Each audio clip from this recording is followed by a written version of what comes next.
नमस्कार दोस्तों, मैं हूं राज और आप देख रहे हैं हाईवे 33। तो दोस्तों, चलें आज की कहानी की सफ़र पर। दोस्तों, कई लोग का मन में ये विचार आता होगा कि भूत प्रेत चुड़ैल ज़्यादातर गरीब लोगों के पास ही क्यों हमला करती हैं, गरीब लोग के पास ही क्यों आती है, अधिकांश ऐसा ही क्यों होता है। लेकिन ये बात मैं सही नहीं मानता। ज्ञानी लोग बताते हैं कि भूत प्रेत कभी कोई भेदभाव नहीं करती है। ना तो वो गरीब समझती है, ना अमीर समझती है। और जब उसका मौका मिलता है तब वो अपना खेल खेलना शुरू कर देती है। तो चलिए आगे बढ़ते हैं इस कहानी की तरफ में। जो आज की कहानी हमें भेजे हैं उनका नाम है सुरेंद्र जी। सुरेंद्र जी की कहानी साल 2001 की है। सुरेंद्र जी वैसे तो उत्तर प्रदेश के मुजफ्फरनगर जिले के रहने वाले हैं, लेकिन नौकरी करते थे उत्तराखंड में एक सेठ के घर पर। सेठ के कार चलाते थे, ड्राइवर थे।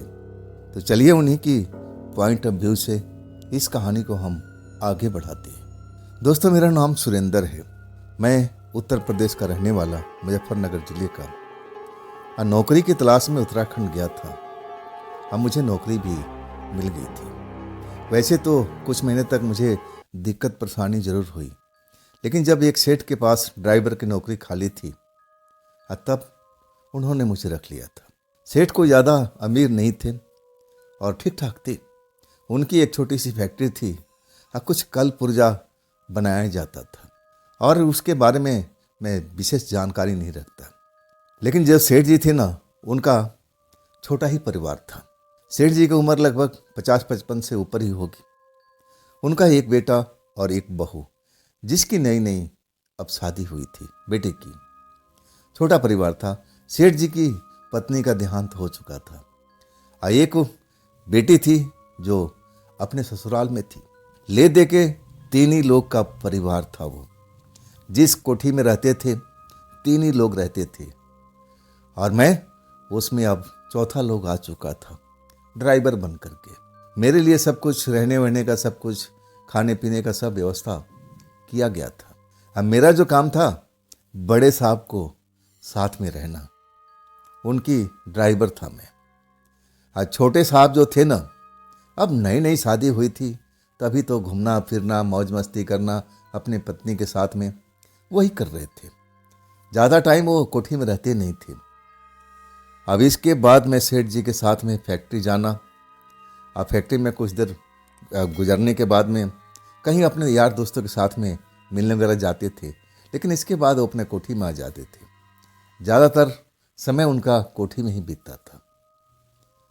अब जो कहते हैं ना, जब बुरा समय आता है ना तो बोल के नहीं आता है। सेठ जी की किसी से दुश्मनी रही होगी। किसी ने उनके साथ में ऐसा कुछ करवा दिया कि सेठ जी की जो अच्छी खासी फैक्ट्री चल रही थी, जिस फैक्ट्री से उनकी आमदनी हो रही थी, वो फैक्ट्री का माल रुक जाता है। अच्छी भली जो सप्लाई हो रही थी, ऑर्डर था, वो अचानक कैंसिल हो जाता है। सेठ जी बड़ा परेशान हो जाते हैं। उनको बड़ा झटका लगता है। वो समझ नहीं पाते हैं कि जिस पार्टी को मैं हमेशा माल सप्लाई कर रहा था, अचानक उसने मना क्यों कर दिया। अब इस ऑर्डर का क्या करेंगे? ये ऑर्डर तो कहीं जाएगा नहीं। हम तो स्पेशल उसी के लिए ये कल पुर्जा बनाते हैं, और तो कहीं हम बेच नहीं सकते। ये ले दे करके उनकी अब बहुत सारा नुकसान अब हो चुका था।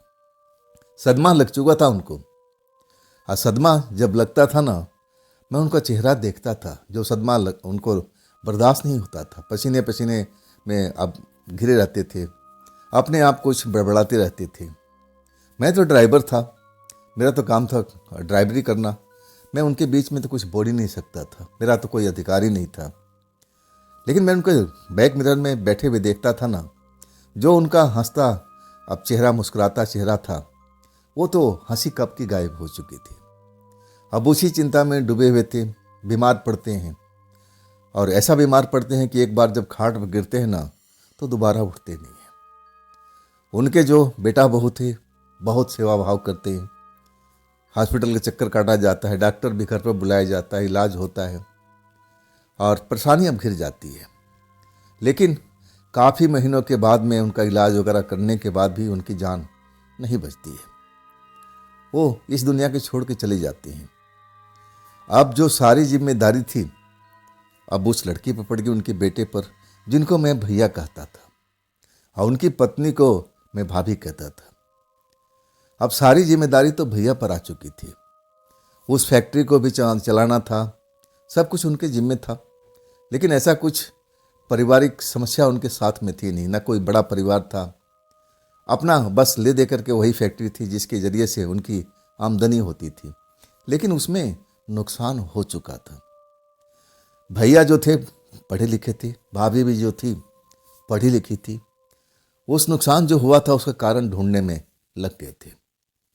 अब मैं उनकी ड्राइव भी करता था। भैया भाभी पीछे सीट पर बैठ जाते थे, मैं उनको फैक्ट्री ले जाता था। अब फैक्ट्री में वो सुबह जाते थे ना, तो शाम के ही कोठी लौटते थे। लेकिन वो परेशानी का मेन कारण है ना, वो ढूंढ नहीं पाते कि आखिर ये माल क्यों रुक गया। माल तो रुक गया तो फैक्ट्री का काम भी रुक गया था। काम जब रुका तो मजदूर भी धीरे धीरे करके जो मशीनों पर काम करते थे, अब वो भी देख ली कि भाई ये तो फैक्ट्री अब लग रहा है कि बंद होने वाला है। आगे माल सप्लाई नहीं होगा तो हमारा काम तो होगा नहीं। धीरे धीरे करके मजदूर भी अब उस फैक्ट्री से किनारा करने लगे थे। अब कुछ ही मजदूर वहाँ पर रह गए थे। अब वही छोटे मोटे अपने काम कर रहे, अलग कोई ऑर्डर था और उसी ऑर्डर को पूरा करने में लगे हुए थे। लेकिन जो बड़ा काम होता था, जो बड़ा ऑर्डर होता था, वो तो रुक चुका था। भैया भाभी उस पार्टी के पास जाते हैं, वहाँ जाके मिलते हैं, पार्टी से बात करते हैं। पार्टी कहता है कि आपके माल में नुक्स आ रहा है। हम जहाँ माल सप्लाई करते हैं, जिस कंपनी को भेजते हैं, वो माल रिजेक्ट कर रहा है, तो आखिर हम घाटा क्यों उठाएंगे।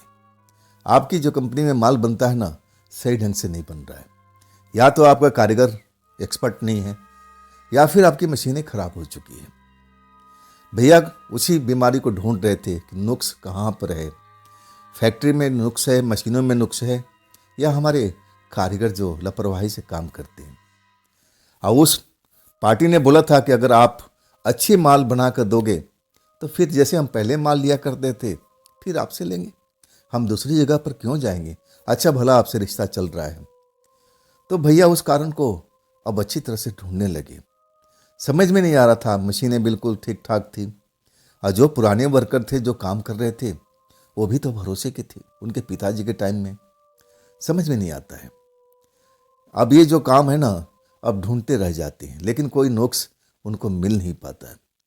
और मैं बताया था ना कि धीरे धीरे करके उस फैक्ट्री से मजदूर भी अब खिसकने लगते हैं। उनको लगता है कि ये फैक्ट्री चल नहीं पाएगी। अब इसके बाद जो उस घर में जो कभी मैंने गरीबी नहीं देखा था, उस घर में मैं लगातार 2 साल से काम कर रहा था। वो घर बड़ा खुशहाल था। महीना 1.5 महीना में वहाँ पर शाम के टाइम में पार्टी होती रहती थी, रिश्तेदार आते रहते थे। उनकी जो मालिक, बड़े मालिक थे, उनकी बेटी भी आया करती थी, और भी जो कई रिश्तेदार थे वो आते रहते थे, पार्टी वार्टी होती रहती थी। लेकिन अब उस घर में जैसे मनहूसियत छा चुका था। मुझे भी कई बार लगता था कि मुझे क्या करना चाहिए, लेकिन मैं बड़े मालिक के साथ में मैं उनका नमक खाया था, और इस टाइम में मैं नौकरी तो नहीं छोड़ सकता था। मुझे लगा कि नहीं, ये तो धोखा होगा, मुझे तो ऐसा ही रहना होगा यहाँ पर। और कभी कभी ऐसा भी होता था कि मेरी जो सैलरी टाइम पर आ जाती थी, वो सैलरी भी लेट होने लगी। लेकिन मैं अपने भैया से, भाभी से इस विषय पे बात नहीं करता था। उनको खुद एहसास होता था कि सैलरी लेट हो गई है। हाँ, तब सैलरी तो मिलती थी लेकिन लेट। भाभी कहती थी, सुरेंद्र जी थोड़ा सा लेट हो गया, आपका काम चल जाएगा ना। मैं हंस देता था कि ठीक है भाभी, कोई बात नहीं, लेट ही तो हुआ ना, आखिर तो आपने दे ही दिया सैलरी ना। मैं उन लोगों पर काफ़ी विश्वास करता था, विश्वासी लोग थे। और जो बड़े सेठ जी थे, जब तक रहे, मुझे तो बहुत वो विश्वास करते थे। और मैं भी उनकी बड़ा इज्जत करता था, कद्र करता था। जो भी कोठी में खाना बनता था ना, अलग से मेरे लिए नहीं बनता था। जो लोग सब खाते थे और वही खाना मुझे भी मिलता था। कोई भेदभाव नहीं था उसमें वहाँ पर।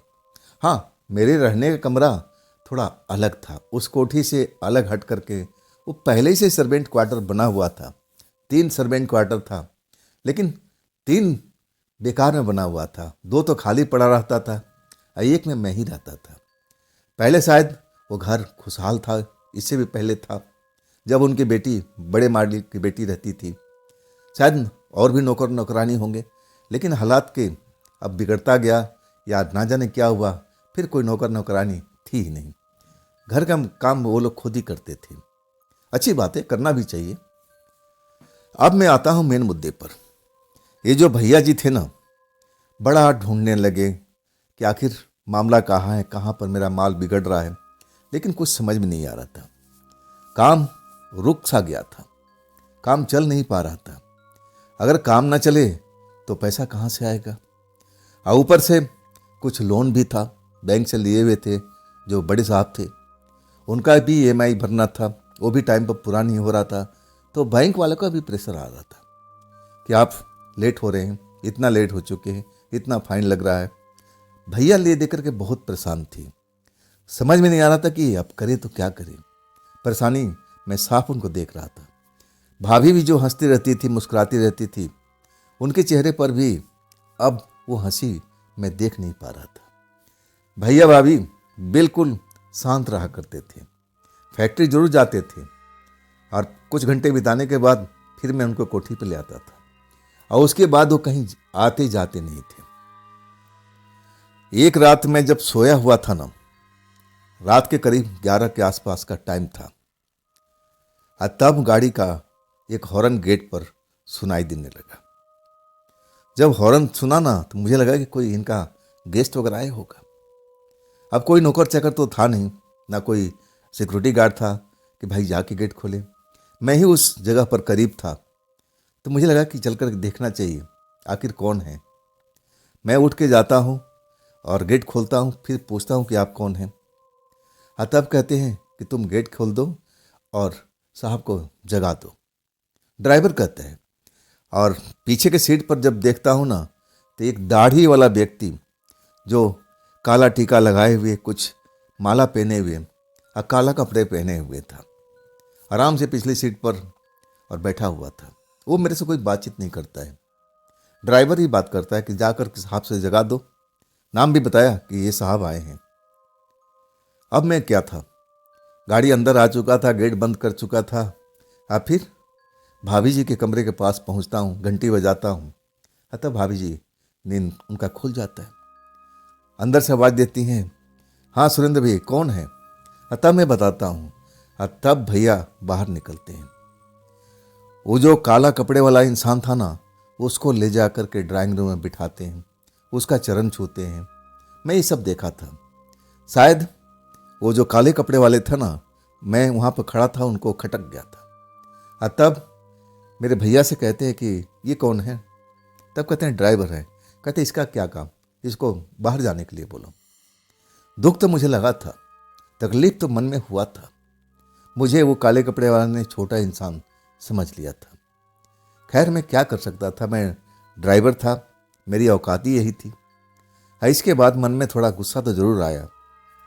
मैं फिर अपने कमरे में आ गया था, और वो सुबह में जा कर के वो लोग निकले थे, सुबह के 7 बजे।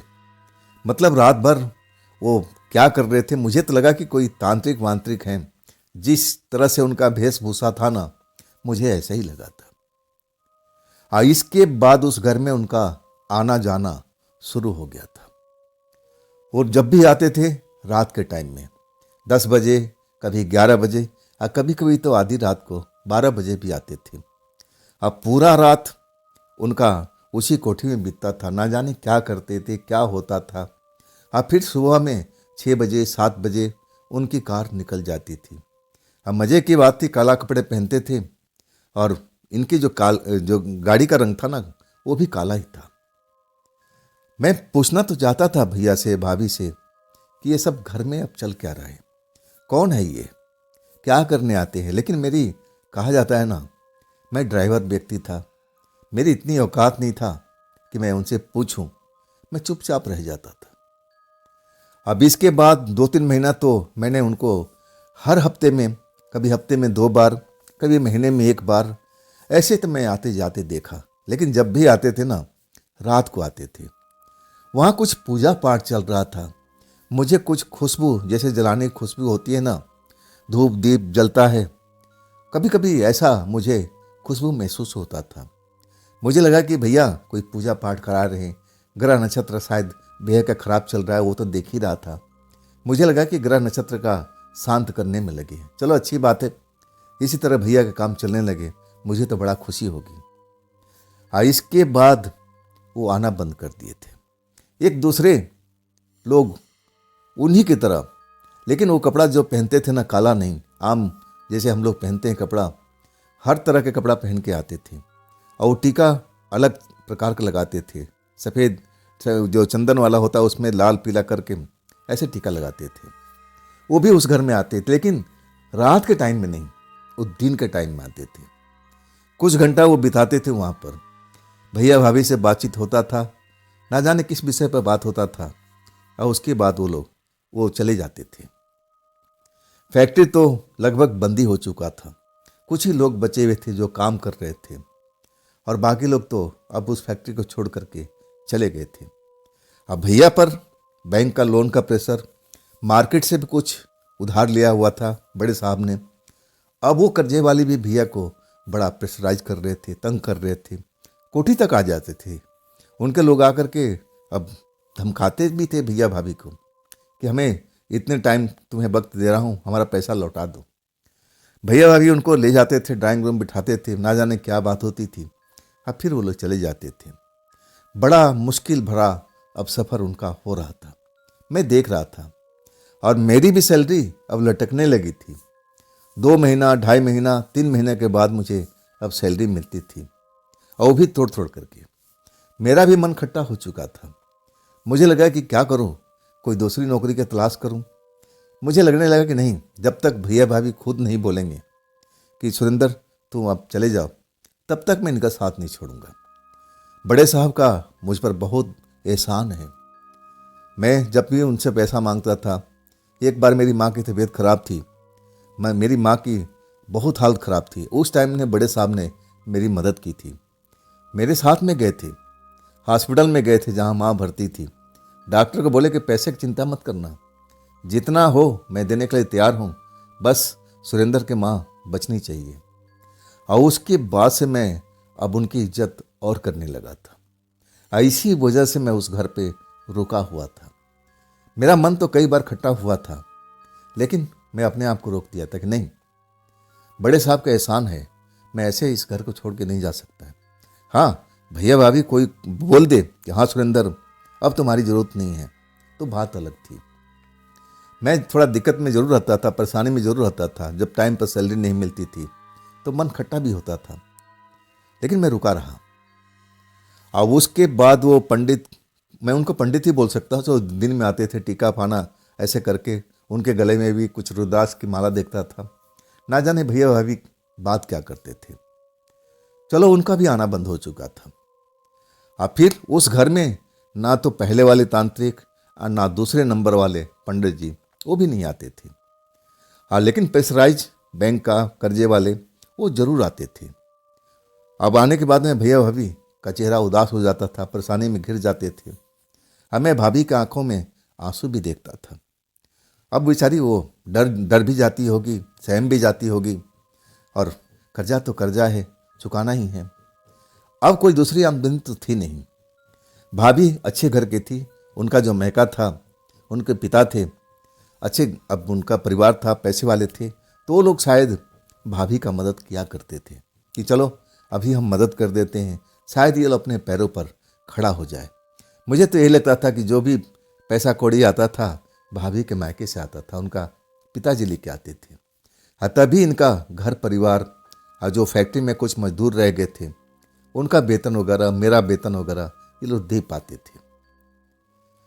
एक रात मैं कमरे में सोया हुआ था और भाभी और भैया तैयार होकर के आ जाते हैं, मेरा नाम लेके पुकारते हैं, सुरेंद्र सुरेंद्र सो गए क्या? लेकिन मैं सोया ही नहीं था। मैं यही सब बात को सोच रहा था कि आखिर भैया भाभी का हालात कब सुधरेंगे, क्या सुधर पाएंगे भी या नहीं सुधर पाएगा। मैं इसी बारे में अब सब विचार को मंथन कर रहा था। तभी भैया भाभी की आवाज़ आती है, सुरेंद्र सुंदर क्या सो गए हो क्या। तब मैं बिना दरवाजा खुले कहते हैं, नहीं भैया सोया नहीं हूँ, जगा हूँ। तो आ जाओ, कपड़े पहन लो, कहीं हमें चलना है। मैं बड़ा खुश हो गया कि भैया पता नहीं कहाँ जा रहे हैं। चलो अच्छी बात है, घर में पड़े रहते हैं, ज़्यादा फैक्ट्री जाते हैं, 1-2 घंटा बिताते हैं, फिर घर में आ जाते हैं। थोड़ा बाहर घूमें फिरेंगे तो मन भी फ्रेश होगा। अब मेरा भी कहीं आना जाना बिल्कुल नहीं हो रहा था। मैं भी उस कोठी में उन्हीं की तरह पड़ा रहता था। मैं भी खुश हो गया। कपड़े लत्ते पहन करके मैं तैयार होकर के आ गया। भैया कहते हैं गाड़ी निकालो। मैं जान गया था कपड़े लत्ते पहनने के बाद अब गाड़ी ही चलाना होगा। गाड़ी निकाल के लाता हूँ, तब पिछली सीट पर भैया भाभी बैठ जाते हैं।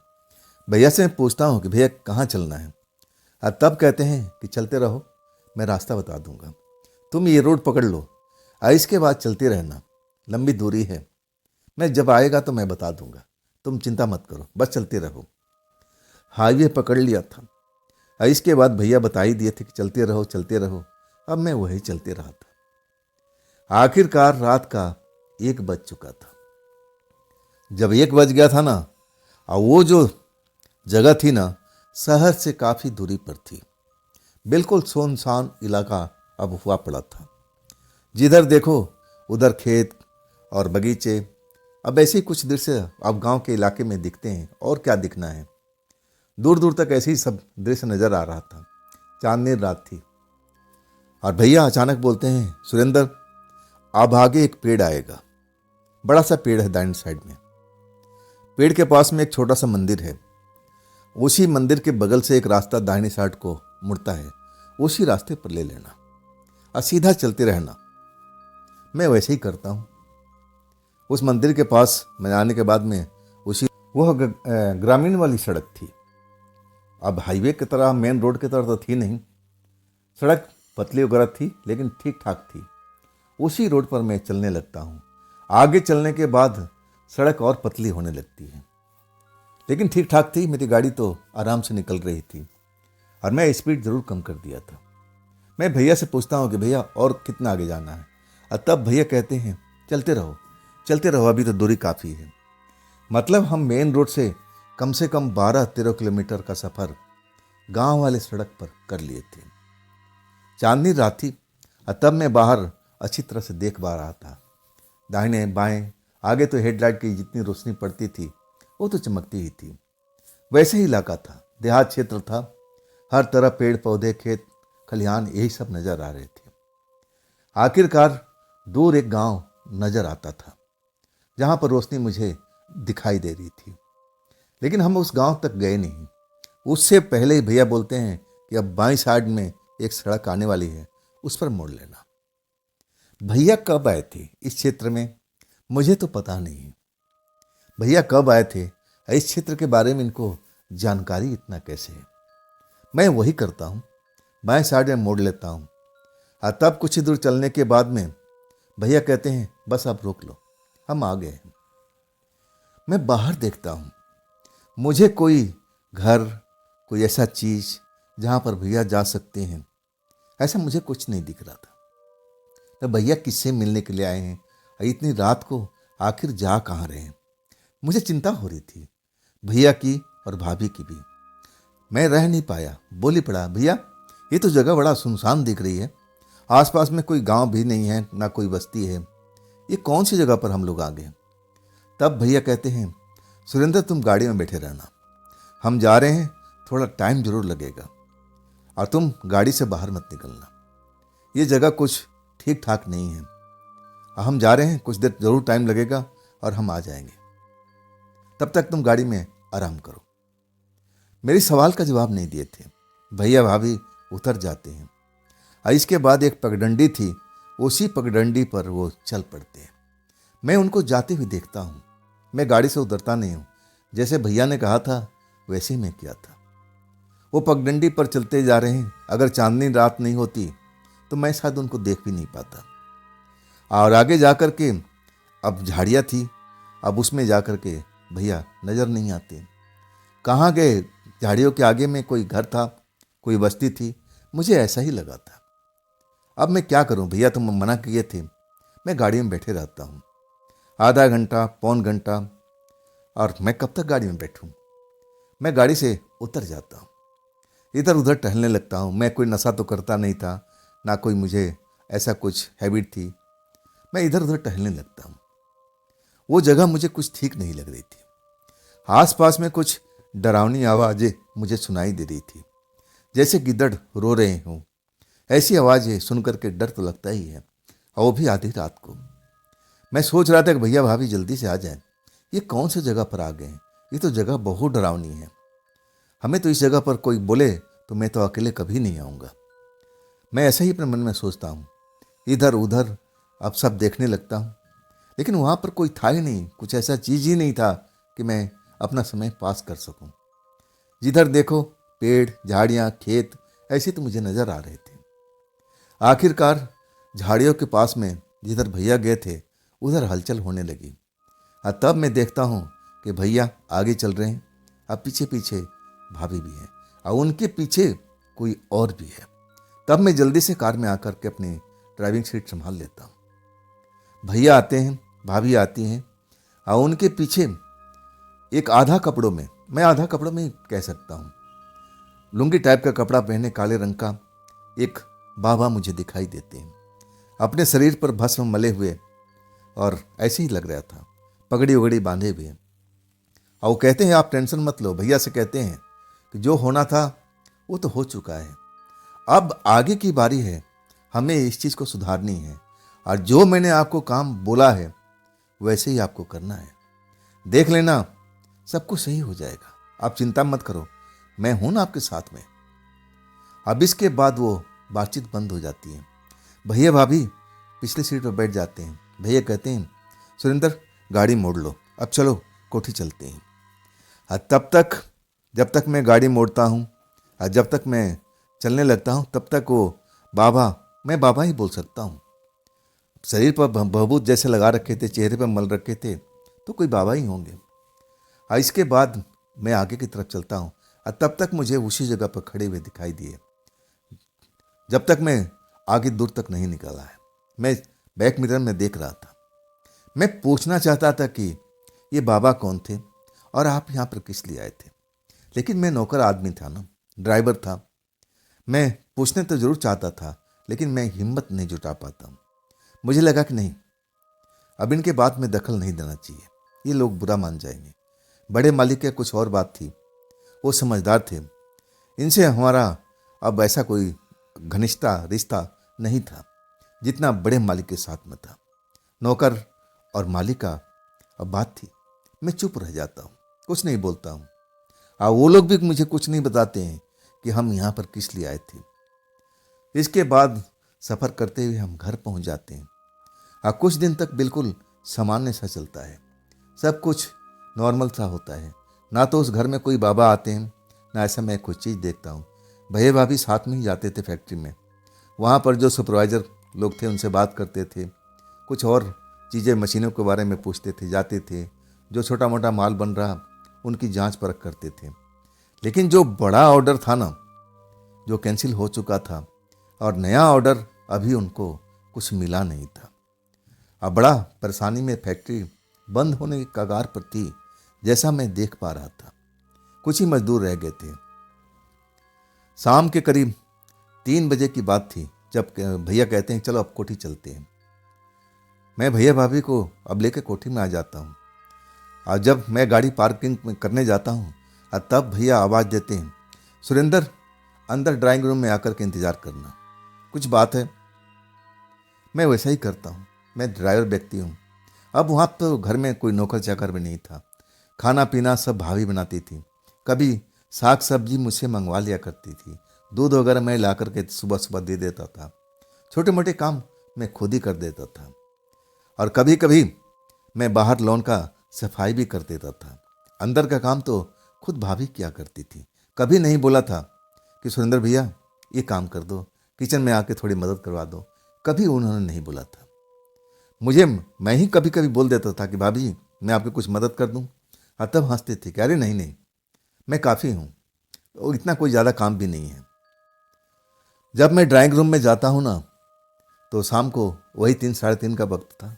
मैं काफ़ी देर तक खड़ा रहता हूँ, और तब ये भैया आते हैं और कहते हैं, सुरेंद्र, मुझे एक पर्ची पकड़ाते हैं और कहते हैं, सुरेंद्र, जो इसमें चीज़ लिखी है ना, सारा चीज़ लेके आनी है। मैं उस टाइम तो पर्ची पढ़ नहीं पाया, अब मुझे पैसे भी पकड़ा देते हैं। अब तो मैं साग सब्जी अब कभी कभी लाता था, कभी कभी खुद भैया अब चले जाते थे, लेके आते थे। लेकिन वो पर्ची पकड़ाते हैं तो मुझे लगा कि चलो चल कर ले आते हैं। और उसके बाद मैं थैला लेकर के अब चलने लगता हूँ। और जब अपने कमरे में पहुँचता हूँ कि चलो थोड़ा सा पानी वानी पी करके तब निकल लेंगे, मटके से पानी निकाल के पीता हूँ। और एक नज़र जब पर्ची में डालता हूँ ना, तो मेरा दिमाग हिल जाता है। पहले नंबर पर था मटन, और वो भी थोड़ा मोड़ा नहीं, 10 किलो के आसपास में मटन। और इसके बाद जो आइटम मैं देखते रहता हूँ, नंबर वाइज लिखा था, तो बहुत सारा आइटम था। दूसरे नंबर पर दारू था, तीसरे नंबर पर कुछ और सामान था। ऐसे करके बहुत सारे आइटम उसमें लिखे हुए थे। मैं आपको बता नहीं सकता, मुझे इतना याद भी नहीं है। जब मैं इतना देख लेता हूँ ना, और कभी उस घर में वो लोग वेज थे, मैं कभी उनको अंडा मटन, हालांकि मैं खाता था, मैं तो खाता था, अपने गांव में भी खा लेता था, कभी कभी इच्छा होती थी तो मैं होटल में जाकर खा लेता था। लेकिन इस घर में ये लोग अंडा तक नहीं आने देते थे। और आज मटन आ रहा है 10 किलो। क्या होगा भाई, कोई पार्टी साटी ऐसा ही चल रहा है क्या? आज पार्टी होने वाली है। मुझे तो मैं एक बार तो मैं समझ नहीं पाया था कि 10 किलो मटन का इस घर में क्या होगा। मैं अगर मान लेता हूँ कि चलो भैया भाभी खाते होंगे, और तो कितना खा लेंगे भाई, 1 पाव आधा किलो, लेकिन 10 किलो किस लिए? यही तो मेरे समझ में नहीं आ रहा था। तब मुझे लगा कि शायद भैया कोई पार्टी वार्टी देने वाले। खैर, मुझे क्या करना। लेकिन ये दारू का बोतल ना तो भैया पीते हैं ना भाभी पीती हैं। मुझे लगा कि पार्टी वार्टी चल रही है, तू ज़्यादा क्यों सोच रहा है, जो सामान लिखा हुआ है ला कर दे देते हैं, बात खत्म। आज घर में मांस पकेगा, पार्टी होगी तो मुझे भी मिलेगा खाने को। मैं भी बड़ा खुश हो गया था। मैं तो कोई नशा पानी करता नहीं था, दारू से कोई मुझे मतलब ही नहीं था। मैं अंदर अंदर खुश हो चुका था। लेकिन और भी उसमें कुछ सामान था ना, मैं गांव का रहने वाला था, जो पूजा पाठ में इस्तेमाल होता था। तो मेरे मन में कभी कभी सवाल होता था, ये पूजा पाठ का सामान पार्टी में जरूरत क्या है? मैं अब उसको समझ नहीं पाया था। मुझे लगा कि छोड़ो ना, हमें क्या करना है। सारा सामान बाजार से ले आ करके और ड्राइंग रूम में अब भैया को बोलता हूँ, भैया एक बार आप चेक कर लीजिए, कोई सामान छूट तो नहीं गया है। भैया जो मांस का पैकेट था, वो कहते हैं, सुरेंद्र देखो, तुम जाकर के किचन में इसको रख दो, और ये दारू का बोतल भी अब ऐसा जगह पर रखना कि टूटे नहीं। और बाकी सामान चेक करते हैं, सारा सामान तो मैं बिल्कुल सही लाया था। और तब कहते हैं कि सब कुछ सही है। मैं अब बड़ा खुश हो गया कि चलो आज शाम को शायद पार्टी वार्टी होगी, मुझे भी खाने पीने को अब अच्छी चीज़ मिलेगा। भाभी शायद बनाएंगी मटन को, और पढ़ी लिखी थी, बड़े घर की बेटी थी, शायद वो लोग खाते होंगे। अब इस घर में तो मैंने आज तक कभी ऐसा देखा नहीं था। मैं खुश हो जाता हूँ। उसके बाद अब मेरा वहाँ पर कोई काम ही नहीं था। मैं अपने कमरे में आ जाता हूँ, आराम करता हूँ कि चलो आज शाम को अच्छा भला मुझे भोजन मिलेगा। और मैं यही इंतज़ार करते करते कब मेरी आँख लग जाती है मुझे पता ही नहीं लगता। आज जब आँख खुलती है ना, तो अंधेरा हो चुका था। मैं अपने कमरे का लाइट भी जला नहीं पाया था। आज जब मैं लाइट जलाता हूँ, तब पता चलता है कि अरे ये तो करीब 10 बज चुका है। भैया भाभी ने मुझे आवाज़ भी नहीं दिया कि भोजन कर लो, नहीं तो 10 बजे से पहले पहले मुझे भोजन मिल जाया करता था। भूख लग चुकी थी। मुझे लगा कि भैया भाभी शायद भूल गए होंगे। और तब मुझे ध्यान आता कि अरे आज तो इस घर में 10 किलो के आसपास मटन भी आया है, तो आज मटन की पार्टी होगी ना। मैं भूखा था। इसके बाद मैं किचन के साइड में चल देता हूँ। लेकिन किचन में जाता हूँ ना, तो किचन तो मुझे बंद दिखाई देता है। मतलब है क्या? मैं निराश हो गया था। आखिर ये घर में चल क्या रहा है? ना तो कोई मुझे मेहमान दिख रहे हैं, न कोई आ रहा है, न कोई जा रहा है। भूख लगी हुई थी। तभी भाभी कमरे से निकलती है। अब मुझे देखते ही कहती है, मैं तुम्हें अब जगाने वाली थी, मैं तुम्हें उठाने वाली थी सुरेंद्र जी। जाओ, मैं तुम्हारे लिए भोजन तैयार करके रखा है किचन में, आप ले जाओ अपने कमरे में, आराम से खा लेना। मैं खुश हो गया। मुझे लगा कि मांस पका होगा, चलो आज अच्छा भला खाना मुझे मिलेगा। और जब मैं किचन में जाता हूँ तो जब थाली उठाता हूँ, थाली से ढका हुआ था तो वही साग भाजी रोटी। तो आखिर वो मांस कहाँ गया? जो मैं मांस लेके आया था वो क्या इस घर में पका नहीं? मैं अब समझ नहीं पा रहा था कि आज चल क्या रहा है, आज हो क्या रहा है, ऐसा क्या हो रहा है इस घर में। दारू का बोतल देखता हूं तो जहां रखा हुआ था मैंने, अभी वहीं पड़ा हुआ था, लेकिन मांस कहाँ था मैं देख ही नहीं पाया था। शायद भाभी कहीं संभाल के फ्रिज वगैरह में रखी होंगी, कहीं खराब ना हो जाए, गर्मी का टाइम था। तब भाभी कमरे में आ जाती, क्या हुआ, अभी खाना नहीं ले गए? अब मैं उस किचन में किस लिए रुकता। तब कहने लगता, नहीं भाभी, मैं लेके जा रहा हूँ, अपने कमरे में खा लूँगा। ऐसा ही मैं रोज़ करता था, अपने कमरे में जाता था, भोजन करता था, थाले वाली साफ करके सुबह में अब जाकर किचन में रख देता था। वैसे मैं उदास तो हो गया था। मुझे तो मन में बड़ा खुशी थी कि आज मुझे मांस खाने को मिलेगा, आज का रात बड़ा अच्छा होगा। दारू का तो मैं उम्मीद करता नहीं था, ना मैं पीने वाला था। जो भी साग भाजी बनी थी मैं अपने कमरे में लाता हूँ और रूखी सूखी वही खा करके अब फिर कहता हूँ, छोड़ो यार, न जाने क्या होगा, किस लिए मांस मंगाई थी, मुझे क्या मालूम है। शायद आज पार्टी नहीं होगा, शायद सुबह में होगा। मैं यही सब सोचते सोचते अब फिर अपने बिस्तर पकड़ लेता हूँ और नींद आ जाती है। जब रात को मुझे कुछ शोर शराबा होता है तब मेरी आंख खुल जाती है, जैसे कोई कांच का बर्तन टूटा हो, छनाका होता है, तब मेरी आंख खुल जाती है। और वो जो भैया का खाने का कमरा था ना, उसकी खिड़की बंद तो रहती थी, लेकिन खिड़की के जो कांच थे ना, वो साफ साफ अंदर के दृश्य दिखाते थे जब लाइट जलती थी। और वहाँ पर पर्दा भी लगा था, लेकिन पर्दा वो कभी कभी लगाना भूल भी जाते थे। कांच का टूटने का, बर्तन टूटने का आवाज खाने वाले कमरे से आई थी। और जब मैं टाइम देखता हूं ना तो रात का करीब 12:30 बज चुका था। क्या हुआ, कहीं भैया भाभी कहीं झगड़ा तो नहीं कर रहे हैं, कहीं गुस्सा गुस्सा तो नहीं हो गया भैया, कोई बर्तन भाड़ा तो नहीं टूट रहे हैं। मुझे ऐसा ही लगा था।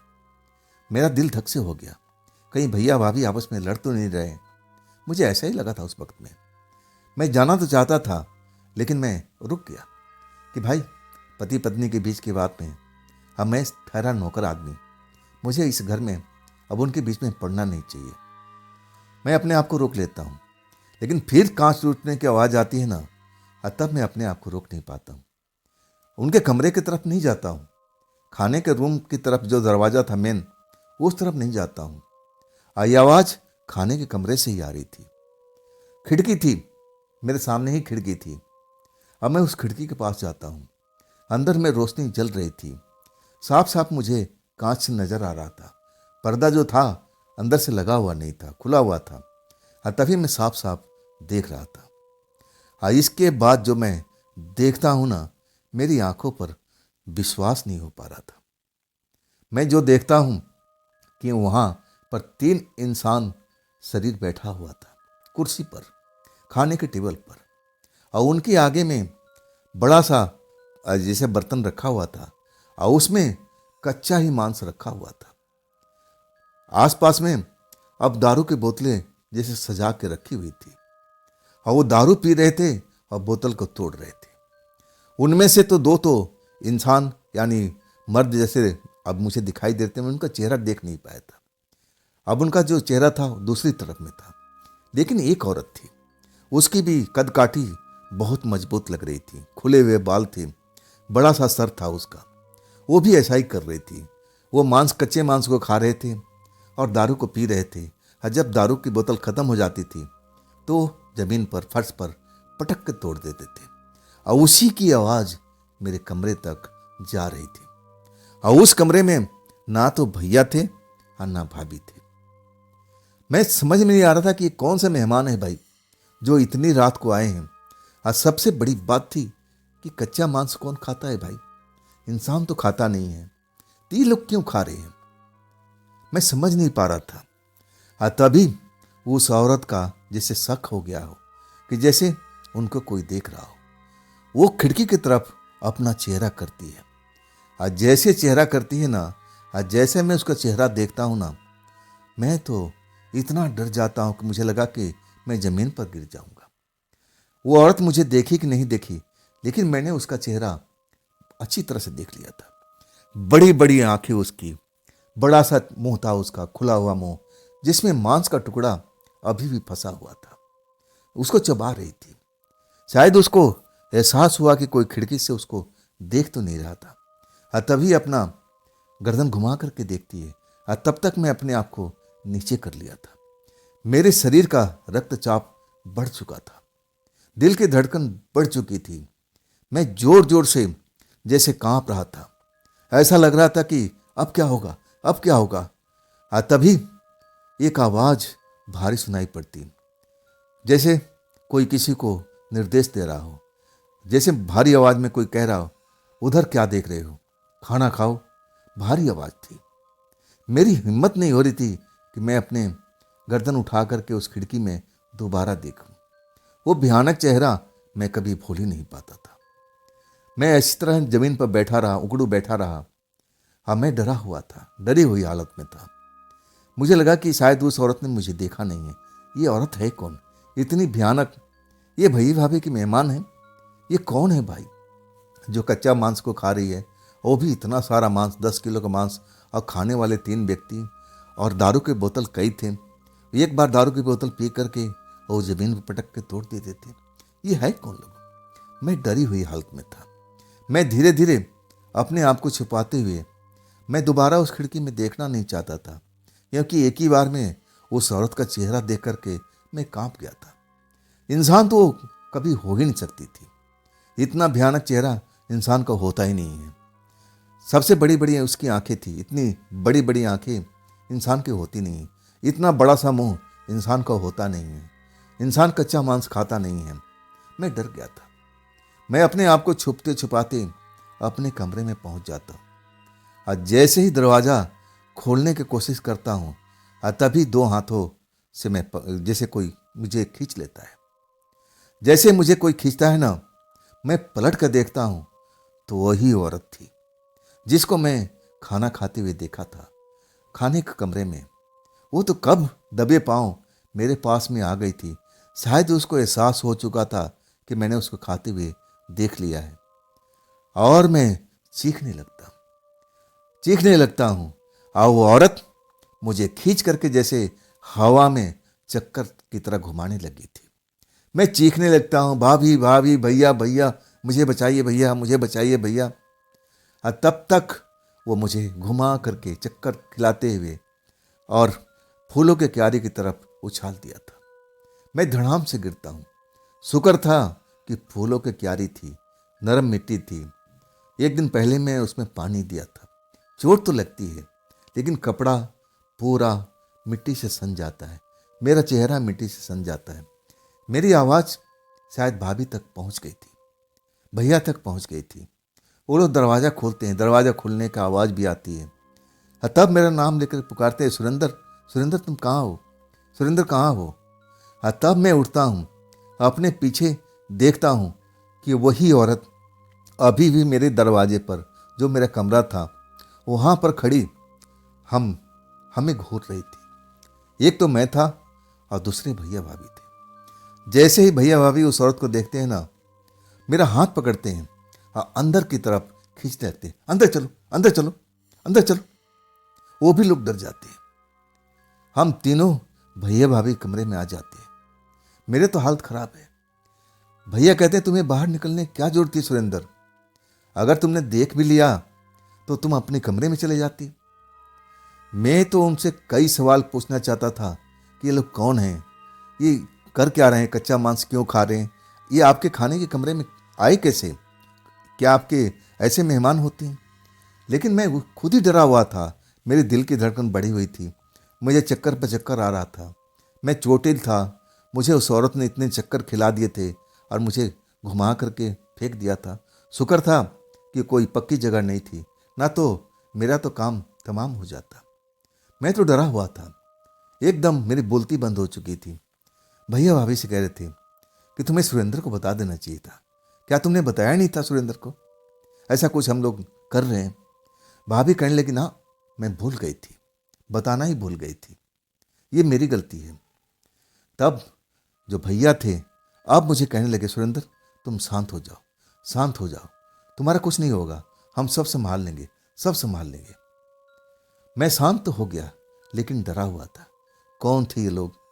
तीनों लोग कौन थे? दो पुरुष, एक स्त्री। मैं पुरुषों को तो देख नहीं पाया, लेकिन मैं अनुमान लगा चुका था कि जितनी भयानक स्त्री होगी उतनी ही भयानक वो पुरुष थे जो कच्चे मांस के खा रहे थे, दारू की बोतल पी रहे थे और खाली बोतल को जमीन पर फेंक रहे थे। भैया मुझे बहुत समझाए, तुम्हें कुछ नहीं होगा, हम हैं ना, सब कुछ संभाल लेंगे। ये तेरी भाभी की गलती है, भाभी को बता देना चाहिए था कि आज जैसे घर में कुछ होने वाला है। तब तुम सुरक्षित रहते ना, अपने घर में रहते ना, तुम बाहर नहीं निकलते ना, आज ये नौबत नहीं होता ना। भाभी को डांट रहे थे, भाभी भी अपनी गलती को मान रही थी। तब मुझे लगा कि मैं भैया भाभी के बीच में हूँ, मुझे अब डरना नहीं चाहिए। मैं शांत तो हो गया था, लेकिन दिल की धड़कन अभी भी बढ़ी हुई थी। दिल की धड़कन रुक नहीं रही थी। मुझे पानी दिया जाता है कि सुरेंद्र पानी पी लो, पानी पी लो, बाथरूम में चले जाओ, अपने कपड़े साफ सुथरा कर लो। मैं वैसा ही करता हूँ। पानी पीने के बाद में मेरा मन थोड़ा शांत होता है, लेकिन डर और उस डरावनी औरत का चेहरा मेरे आंखों के सामने आ रहा था। आखिर कौन है भैया? भैया क्यों इसको बुलाए हैं? ऐसे मेहमान होते हैं किसी के? किस लिए बुलाए हैं? मुझे कुछ भी समझ नहीं आ रहा था। मैं कीचड़ भरे कपड़े को पानी से साफ करता हूँ, लेकिन जो भी छूटना था छूट गया। और इसके बाद मैं आ जाता हूँ कि भैया मैं अब क्या करूँ, अब क्या करूँ। तब कहने लगे, सुबह 4 बजे से पहले हम लोग इसी कमरे में रहेंगे, हम लोग बाहर निकलना अब ठीक नहीं है। जब तक वो लोग चले नहीं जाएंगे तब तक हम इस कमरे में रहेंगे। मैं पूछता हूँ, भैया ये लोग कौन हैं? तब कहते, सुरेंद्र ये सही टाइम नहीं है, हम फिर कभी बताएंगे, अभी ये टाइम नहीं आया है, तुम आराम करो, बैठ जाओ, उस सोफे पर बैठ जाओ। मैं सोफे पर बैठ जाता हूँ, लेकिन डर तो लगता रहता है। और आखिरकार भैया भाभी भी बैठे रहते हैं। अब वो भी डरे हुए तो नहीं दिखाई दे रहे थे जितना मैं डरा हुआ था। मेरा तो रह रह करके बदन कांपने लगता था। मैं वो चक्कर भूल नहीं पाता था जो भयानक औरत ने मुझे इतने चक्कर खिलाए थे और फिर मुझे फेंक दिया था। मैं उसी में उलझा हुआ था। सर भारी था, अभी भी उसमें दर्द हो रहा था और चोट का दर्द अलग था। ना जाने कब सुबह होता है, 4 बजता है। तब भैया कहते हैं, सुरेंद्र अब वो लोग चले गए हैं, अब डरना मत। तब मैं पूछता हूँ कि भैया आखिर इस घर में चल क्या रहा है? कौन है ये लोग? क्यों आप इन ऐसे लोगों को आपने घर में बुलाया था? मैंने उस औरत को देखा था, वो औरत इंसान तो नजर नहीं आ रही थी। तो भैया ये लोग कौन थे? भैया कहते हैं, सुरेंद्र अब मैं तुम्हें सब कुछ बताता हूँ, अब तुम जाने लिए हो तो मैं तुमसे कुछ छिपाऊंगा नहीं। बैठो। भाभी को बोलते हैं, जाओ चाय लेके आओ, चाय बना लो हम तीनों के लिए। भाभी चली जाती है। तब भैया बताना शुरू करते हैं। कहते हैं, सुरेंद्र तुम्हें विश्वास नहीं होगा, तुमने कभी भूत प्रेत का नाम सुना है? तब मैंने बोला, हाँ जरूर सुना, मैं भी गांव का रहने वाला हूँ। मेरी दादी माँ, मेरी माँ मुझे डराया करती थी भूत प्रेत के नाम लेकर के, लेकिन मैंने कभी भूत प्रेत को देखा नहीं है। भैया कहने लगे, अच्छी बात है, ना ही देखो वही तुम्हारे लिए बेहतर है। मैं पूछने लगा कि भूत प्रेत क्या क्या चक्कर आप बता रहे हो? बात क्या है भैया? जो भी बात है मुझे साफ साफ बताओ, मुझे तो अभी भी डर लग रहा है। तब भाभी आ जाती है, चाय मुझे पकड़ाती है कि भैया आप चाय पियो, चाय पीने से शरीर में थोड़ा सा गर्मी आ जाएगी। अब वैसे ही मैं चाय पीता हूँ और भाभी बैठ जाती है। अब इसके बाद चाय पीते पीते भैया सब कहानी बताना शुरू करते हैं। भैया जो बता रहे थे ना, आज जो मैं कहानी का अंत तक पहुंचा ना, तो मैं कांप गया था। भैया शुरू से जो बात मुझे बताए कि देखो सुरेंद्र, जब तक मेरे पिता अच्छा बिजनेस कर रहे थे, कुछ जलने वाले लोग भी थे। अब मेरा जो काम होता था ना, अच्छा मुनाफा वाला होता था। कई तरह की पार्टियां थी। वो मेरे पापा से जला करती थी कि इनका ऑर्डर कैसे मिल जाता है, अच्छे माल कैसे बना देते हैं। वो लोग ऐसे ऐसे उपाय ढूंढते रहते थे कि हमारे माल में नुक्स आ जाए। हमारे कारीगर को भड़काते रहते थे कि तुम माल गलत बनाया करो, सही माल मत बनाया करो। लेकिन हमारे जो सुपरवाइजर थे ना, हमारे पिताजी के बिल्कुल खास व्यक्ति थे। वो माल जो भी कारीगर जो पैसे लेकर के गलत माल बनाने की कोशिश करता था, पकड़ लेते थे और उनको उसी टाइम बाहर कर देते थे। अब वो लोग थक चुके थे। जो वो कराना चाहते थे वो करा नहीं पाते थे। उनको लगा कि नहीं, ऐसे काम नहीं बनेगा जब तक कोई बड़ा सा नुकसान नहीं होगा। और तब जो हमारे जलने वाले लोग थे ना, वो तंत्र मंत्र का सहारा लेने के लिए पहुंच गए। तांत्रिकों मांत्रिकों से जाके मिलते हैं और मेरे पापा को अब ऐसा ऐसा झटका देते हैं ना कि पापा उभर नहीं पाते। सब कुछ तंत्र मंत्र के द्वारा हमारी फैक्ट्री पर जैसे बांध दिया गया हो।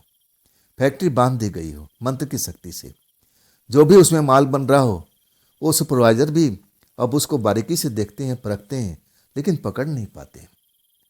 और इसके बाद बड़ा सा ऑर्डर जो बहुत कीमतों वाला था वो कैंसिल हो जाता है। जब वो वहाँ पर हमारा माल पहुँच जाता है और जब वहाँ माल लैब में चेक होता है तो उसमें नुक्स पाया जाता है। वो आंखों से देखा नहीं जा सकता था, ऐसा नुक्स था। और सब वो तंत्र मंत्र के शक्ति द्वारा सब कुछ किया धरा था। और उसके बाद मेरे पिताजी का तबीयत खराब हो गया, तुम तो सब जानते ही हो। और उसके बाद यहीं पर बात खत्म नहीं होती है। पिताजी के सपने में डरावने लोग आने लगे और उनको सताने लगे सपने में आकर के। और कभी कभी उनके सामने भी आ जाते थे जब वो जागते रहते थे, उनको डराते थे। और आखिरकार पिताजी के निधन हो ही गया था। तुमने देखा था ना कि हमने कोई कोर कसर बाकी नहीं रखा था। हॉस्पिटल में अच्छे से अच्छे महंगे हमने अब इलाज कराया। उनको हॉस्पिटल में ऐसे ऐसे काले लोग नज़र आते थे, उनको डराते थे कि तू कुछ ही दिन के मेहमान है, तू कुछ ही दिन के मेहमान है। पिताजी डर जाते थे, हमें बताते थे, लेकिन उस टाइम में मैं इन शक्तियों पर विश्वास नहीं करता था। मुझे लगता था कि पिताजी डरावना सपना देखें, कोई बड़ी बात नहीं है, हर इंसान देखता है। और तब मैं समझ जाता ना तो शायद मेरे पिताजी आज जिंदा रहते। और इसके बाद भैया फूट फूट करके रोने लगते हैं। भाभी उनको शांत कराती है, इसमें आपकी गलती नहीं है। हम लोग जान ही नहीं पाए ना कि हमारे घर से लेकर के फैक्ट्री तक तंत्र मंत्र से बांधा गया है, काला जादू का प्रयोग किया गया है। अगर हम लोग जान जाते तो शायद बात सुधर सकती थी, लेकिन अब देर हो चुकी थी। आखिरकार भैया बताते हैं आंसू पोंछते हुए, सुरेंद्र, हमने कभी विश्वास नहीं किया था कि ये काला जादू लोग बताते हैं ये काम भी करता है। मेरी नज़र में तो ये सब ऐसी मनगढ़ंत चीज़ें थी। मैं इन पर विश्वास नहीं करता था, विश्वास करने वाली बातें नहीं थी। अब तेरी भाभी भी पढ़ी लिखी, मैं भी पढ़ा लिखा, अब हम लोग पढ़े लिखे इंसान थे। तंत्र मंत्र के बारे में हम अब रुचि भी नहीं रखते थे, ना हम इस पर विश्वास करते थे, हम समझ नहीं पाए थे। लेकिन अब पिताजी के गुजरने के बाद नुकसान पर नुकसान, फैक्ट्री में नुकसान, हर चीज़ हो रहा था। और तब मेरे एक दूर के रिश्तेदार ने बताया कि तुम्हारे साथ में धोखा हुआ है, तुम किसी तंत्र मंत्र को जानने वालों को बुलाओ, अपना घर भी चेक कराओ और फैक्ट्री भी चेक कराओ। सही व्यक्ति को बुलाना जिसकी नज़र तेज हो। और तब मैं, अब याद है ना, रात को 11 बजे ये काली कार आई थी पहली बार हमारे घर में, वही गुरुजी आए थे और उन्होंने पूरा मेरे घर को जांचा था, परखा था। और इसके बाद वो बता दिए थे कि तुम्हारे साथ में ऐसा खेल हुआ है। लेकिन वो काला जादू को, उस मंत्र को वो भी नहीं हटा पाए थे। हम तरह तरह के लोगों के पास मिलने गए, कई लोगों के पास जाते थे, तंत्र मंत्र करने वाले के पास में। आखिरकार जब मुझे लगने लगा कि हम इतना पैसा खर्च कर रहे हैं, हम लोग तो पहले ही गरीब हुए पड़े हैं, अब तुम तो जानते हो कि तुम्हारी सैलरी 2-2 महीने पर, 2.5 महीने पर हम देते थे, ये हमारी मजबूरी थी। इसमें हमारे ससुर जी बहुत हेल्प किए थे। भाभी की तरफ इशारा करते हैं कि इनके पिताजी ने हमारा मदद किया था, अगर वो मदद नहीं करते तो शायद हम लोग ये काम भी नहीं कर पाते। तुम्हें याद है ना कि आखिरी बार हम एक ऐसी जगह पर गए थे जहाँ मैं तुम्हें छोड़ करके बोला था कि तुम कार में बैठे रहो, हम अभी आते हैं। वो जगह शमशान थी। शमशान में गए थे गुरुजी से मिलने के लिए। तब गुरुजी ने पूरा उपाय बताया था कि हम सब कुछ कर देंगे। कुछ मुझे चीज़ देते हैं कि अपने घर में ले जाओ। इसके बाद तुम्हें याद है ना, मैंने तुम्हें एक पर्ची दिया था जिसमें 10 किलो मटन, दारू की कई बोतलें थी, कुछ पूजा पाठ का सामान था। याद है तुम्हें? मैं सब कुछ अब जान चुका था। मैं समझ नहीं पाया था। मैं तो उस दिन बड़ा खुश था कि चलो आज घर पर मटन का पार्टी होगी। लेकिन मटन के पार्टी खाने के लिए वो कौन आया था?